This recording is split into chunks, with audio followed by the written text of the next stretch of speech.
বাচ্য কহিলি মোর তো ঘরে কিহে নেই ন তুমি মোর কলার ভাঙি করে কাঁ করে আসলো বই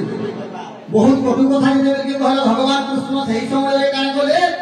তোমার সেই ঘরের ভিতরে আগু সে সময় বিশ্বরূপ দেখাইলি তো মনে রখব দেখাইলি মনে রখ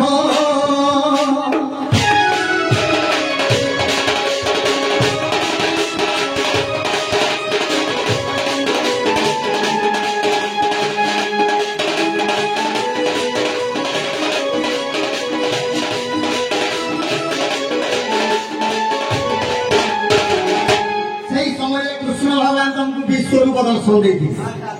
সেই সময়ের কথা বিশ্বরূপ যেতবে রাধাকে দেখালে কৃষ্ণ ভগবান তোমার পাদরে কাড়া পিঁধিছিল বলিস আগ রতন বলা রে ধীরা মোর পাদে রতন বলা রে ধীরা